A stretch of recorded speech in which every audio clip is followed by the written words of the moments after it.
കൃത്യമായി ആദില പറയുന്നു. എന്ത് വിദഗ്ധമായിട്ടാണ് കള്ളം പറഞ്ഞിട്ടും കള്ളങ്ങൾ പറഞ്ഞിട്ടും ഒരു കൂസലില്ലാതെ ഇങ്ങനെ നിൽക്കുന്നത്. മറ്റേ ആളാണെന്നുണ്ടെങ്കിലോ അതിവിദഗ്ധനായ അഭിനേതാവായിട്ട് തന്നെയാണ് മനസ്സിലാവുന്നത്. ഏറ്റവും ബ്രില്യൻ്റ് അഭിനേതാവ്. ഇവർ രണ്ടുപേർ മത്സരിച്ച് അഭിനയിക്കുകയാണ് ജനങ്ങളെ പറ്റിക്കുന്നതിൽ ആരാണ് മുമ്പിൽ എന്നുള്ളത്. ആലോചിച്ച് നോക്കിയേ.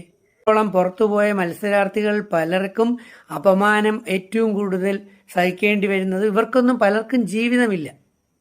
ഇനി ഈ സോക്കോൾഡ് വിന്നറാകുമെന്ന് പറയുന്ന ചിലർ കൺസേൺ കൊണ്ടാണ്, അല്ലെങ്കിൽ ചില മത്സരാർത്ഥികൾക്ക് പുറത്ത് ദോഷം ഉണ്ടാവണ്ടെന്ന് വെച്ചാണ് അവരുടെ ക്ലീവേജ് കണ്ടപ്പോൾ തടയാൻ ശ്രമിച്ചതും, അല്ലെങ്കിൽ ഒരു പുതപ്പിൻ്റെ അങ്ങനെയൊന്നും ഇരിക്കാൻ പാടില്ല എന്നൊക്കെ പറഞ്ഞുകൊണ്ട് ഓരോന്ന് പറഞ്ഞെങ്കിലേ എനിക്ക് തോന്നുന്ന ഒരു ഉൾക്കാഴ്ച, അല്ലെങ്കിൽ എൻ്റെ ഒരു ബോധം, എനിക്ക് തോന്നുന്ന ഒരു ഉത്കണ്ഠ കൂടെ പറയട്ടെ. സത്യം പറഞ്ഞാൽ ഇതിൽ ചിലരെയൊക്കെ കല്യാണം കഴിക്കേണ്ടി വരാൻ പോകുന്ന ഭാവിയിലെ ഓരോ വ്യക്തികളുടെ ഒരു ഭാഗ്യത്തിന്റെ അവസ്ഥയെക്കുറിച്ച് ആലോചിച്ചാണ് എൻ്റെ ദുഃഖം. ഇത് കണ്ട് ഇതുപോലെയാണ് നിങ്ങളുടെ മക്കളെ വളർത്തുന്നതെങ്കിൽ ഇപ്പോഴത്തെ പുതിയ കുട്ടികൾ പലരും വളർന്നു വരുന്നത് ഇവരിൽ പലരെയും മോഡലാക്കിയാണെങ്കിൽ അവരുടെ ഭാവി എന്ന് പറയുന്നത് എന്തായി മാറും? ഇതാണ് ഒരു ഉത്കണ്ഠ. ഇനി അടുത്ത ഉത്കണ്ഠ ഞാൻ എപ്പോഴും പണ്ടും പറഞ്ഞിട്ടുള്ളതാണ്. ഞാൻ എപ്പോഴും ഭാവി തലമുറയ്ക്ക് വേണ്ടിയാണ് സംസാരിക്കാറുള്ളത്. ഈ ഇതുങ്ങളിൽ നിന്നൊക്കെ ഇതിൽ ചിലരിൽ, അല്ലെങ്കിൽ ഇതിൽ പലരിൽ നിന്നും ജനിക്കാൻ പോകുന്ന, ജനിച്ചാൽ ചിലർക്ക് മക്കൾ വേണ്ട, ഇതിൽ ചിലരിൽ നിന്ന് അടുത്ത തലമുറ മക്കൾ ജനിക്കുകയാണെങ്കിൽ ഇതേപോലെയുള്ള സ്വഭാവ സവിശേഷതകളിൽ നിന്ന് വരുന്ന അടുത്ത തലമുറ മക്കൾ എങ്ങനെ ഇരിക്കും?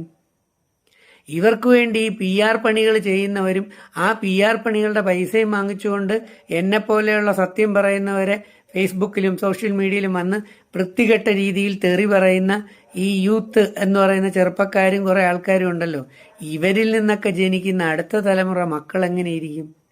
ദൈവമേ, ഇവിടെ ഓരോരെ കൊണ്ട് നിറയും അല്ലേ?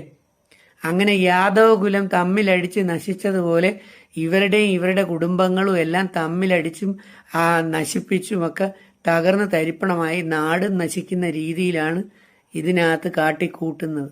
എന്താ ലാലേട്ടൻ പറഞ്ഞത്? ഇതൊരു സ്പിരിച്വൽ ബേസ്ഡ് ഷോയും കൂടെയാണ്. ഓരോരുത്തരും അവരുടെ ആത്മാവിനെ സംസ്കരിച്ചെടുത്ത് ഏറ്റവും ബെസ്റ്റായിട്ട് മാറണം, ഏറ്റവും പ്യൂരിഫൈഡ് ആയിട്ട് മാറണം, അതിനുള്ള ഷോയാണ്. 100 ദിവസത്തെ ഷോയിൽ 90 ദിവസം വരെയും വൃത്തികെട്ട രീതിയിൽ നടന്നതിന് ശേഷം, പ്രവർത്തിച്ചതിന് ശേഷം അടുത്ത 10 ദിവസം കൊണ്ട് ഏറ്റവും നല്ല രീതിയിൽ മാനസാന്തരപ്പെട്ട് ഏറ്റവും ബെസ്റ്റായിട്ടിരിക്കുമ്പം